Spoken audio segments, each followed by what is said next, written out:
Pessoal, tudo bem? Como é que passaram a semana? Estudando muito? Ah, então tá bom. Bom, por falar em estudo, né? Segunda-feira nós vamos ter aí o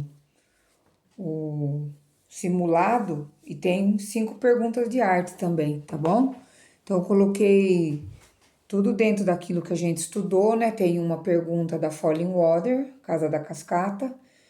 Eu também vou falar dos 2 filmes, do Matrix e do Guerra nas Estrelas, fazer uma pergunta sobre arte sequencial e uma sobre renascença, tá? Então vocês estudem aí, tá bom, gente? Pra valer a pena, né? Chegar lá e acertar todas, tá joia? Então, como que a gente relaciona esses conteúdos aqui com aquilo que a gente tá aprendendo? Na última aula eu expliquei para vocês, né, em relação à perspectiva, que era uma técnica muito explorada lá no Renascimento. Então, como que você cria a ilusão de profundidade ou então de uma coisa que tem um volume? Então, ele ensina 2 técnicas ali, né, que ele chama volume negativo e positivo. Por exemplo, o negativo é quando você tem a sensação de estar olhando para dentro de um túnel. E o positivo é quando, como se uma forma estivesse saltando, por exemplo, de uma superfície bidimensional. Bom, então a gente sabe que o nosso artista aí, o Arcimboldo, ele viveu aí, né, na Baixa Renascença, que é o final da Renascença. E já com características da pintura barroca, por exemplo, aquele fundo escuro, a gente sabe que é para dar profundidade também. Depois, nós vimos a relação também do nosso artista aí com o surrealismo, porque ele foi um surrealista, né? Lá no Renascimento, compor daquela maneira como ele compunha figuras, né? Rostos humanos com vegetais, com a série de coisas que ele fazia lá, flores, tal. Até a última obra que a gente estudou foram aquelas pinturas representando as 4 estações do ano. Então era realmente uma coisa muito próxima do surrealismo. E aqui a gente vai ver também hoje, nessa aula sobre música que eu vou dar, algo que se encaixa também dentro dessa temática. Então, nós vamos falar de som. Então, como que é? Todo som, ele é produzido por uma fonte sonora, né? Por exemplo, tudo que causa um choque, né? E produz um som é uma fonte sonora. Então, esse som ele chega até os nossos ouvidos através de frequências ou ondas, né? Elas podem ser bem juntas assim ou podem ser mais alongadas. Então tudo isso vai determinar se o som é grave, agudo, depois vou falar disso. E o nosso cérebro ele tem a capacidade de decodificar tudo isso e transformar numa mensagem que a gente compreenda aquilo. Então, por exemplo, todo som que a gente ouve, ele tem propriedades. E essas propriedades, elas são tão específicas que elas causam sensações na gente. Por exemplo, você ouve um som, ele pode deixar você mais calmo, ou ele pode causar todos os tipos de emoção. E você pode muitas vezes, até a partir de um som, sentir vontade de dançar, por exemplo, porque ele vibra, faz aqui a nossa caixa torácica vibrar. Então, isso é possível com o som. Aqui no, no material, ele fala de um baterista que é o Lars Ulrich, que é da banda Metallica. Eu até vou pôr um som aqui dele para vocês ouvirem. O que ele fala aqui? Que cada parte da bateria que ele vai tocando, ele faz um som específico para que aquele som chegue aos ouvidos de quem está ali apreciando e causar uma determinada sensação. Então, acho que vocês todos já conhecem, né? Quer ver, ó? Banda Metallica, então.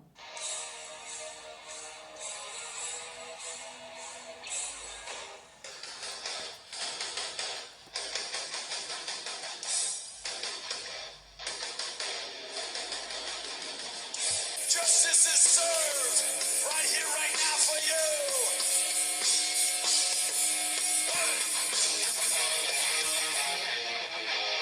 Aí tá mais a guitarra. Queria pegar mais a bateria.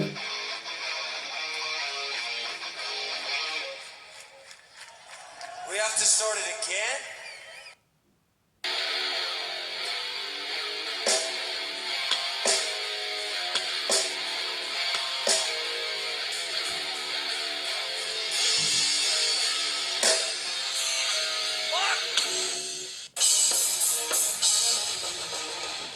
Enfim, né, gente? Eu quero até que vocês podem colocar aí, né? Outras músicas dele para vocês perceberem como que é esse som aí que ele produz através da bateria. Então, por exemplo, todo som, existem as propriedades do som. Quais são as propriedades do som? Por exemplo, a primeira propriedade, vamos dizer primeira, mas não existe uma ordem, né? O timbre. Então, o que que é o timbre? É o que diferencia um instrumento do outro.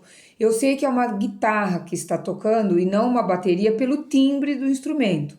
Então, o que que eu tenho? Eu tenho instrumentos de sopro, eu tenho de corda, né? Desde o violão, violino, o violoncelo, baixo, os instrumentos de corda. Depois eu tenho os metais, que são, por exemplo, os trombones, oboés, esses que você sopro, né? Tem as madeiras, então tem as classificações aí dos instrumentos. Então, o timbre é para diferenciar a voz dos instrumentos, né? Depois do timbre, o que que eu tenho? A altura, né? A altura está relacionada com a frequência do som. Então, por exemplo, tem lá no rádio, né? A frequência. O que que é a frequência? Você vai deixar o som mais grave ou mais agudo. Então, tem grave, médio e agudo. Por exemplo, o som agudo é quando as ondas estão bem próximas uma da outra, assim, né? Então, quanto mais vibrar essa frequência, quanto maior a vibração, mais agudo o som fica. Então, isso aí está relacionado à altura. Depois, o volume. O volume é fácil a gente saber, né, gente? Ou intensidade, volume ou intensidade. Por exemplo, alto ou baixo. Por exemplo, quando você entra numa igreja, você tem que falar baixinho, né? Que é um ambiente, assim, que se você começar a falar alto lá, vai mostrar que você não tem muita educação, né? Então, é um ambiente de silêncio e tal, e oração. E um show de rock? Um show de rock é o contrário disso, né? É aquela música tocada com aquela energia. E se você quiser falar alguma coisa com quem tá do seu lado, você vai ter que gritar, porque o som é muito alto. Então, isso aí tá relacionado ao que? A intensidade ou altura do som. Depois, o que que a gente tem aqui? A duração. Então, desde que um som começa até ele se acabar, o começo e o fim, por exemplo, é um som longo ou um som curto. É que eu não tenho nenhum instrumento aqui, mas, por exemplo, você puxa a corda de um violão, né? Se você puxar e soltar, fica tom e vai diminuindo. Agora, se você puxar e já abafar, faz tom, né? É um som curto. Então, por exemplo, quando você controla isso daí, né? A duração do começo ao fim do som e você organiza isso, você tem o ritmo. Então, isso que é ritmo, é você organizar a duração do som. Bom, vamos aqui para a próxima parte, né? Aqui ele vai falar também para vocês de um músico. Ele nasceu, quer ver? Em 1866, quer dizer, século XIX, e morreu em 1925. Esse músico aí é o Erik Satie. Eu não sei se vocês já ouviram, devem ter ouvido falar dele, né? Esse músico, ele se associou aos surrealistas, lá das vanguardas europeias, lá do começo do século XX. Então, o que que ele falava? Que ele não era um músico, que ele era um medidor de sons. Quer ver? Um som do Erik Satie aqui. Deixa eu ligar aqui o meu celular, ó. Vou pôr para vocês. Erik Satie.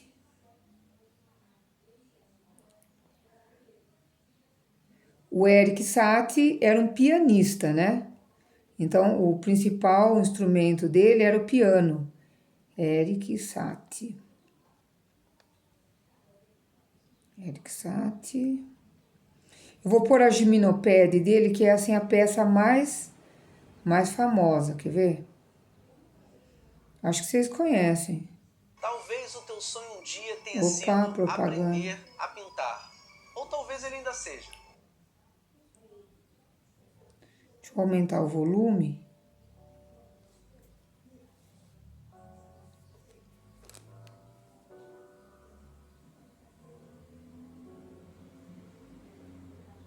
Tá baixo, né?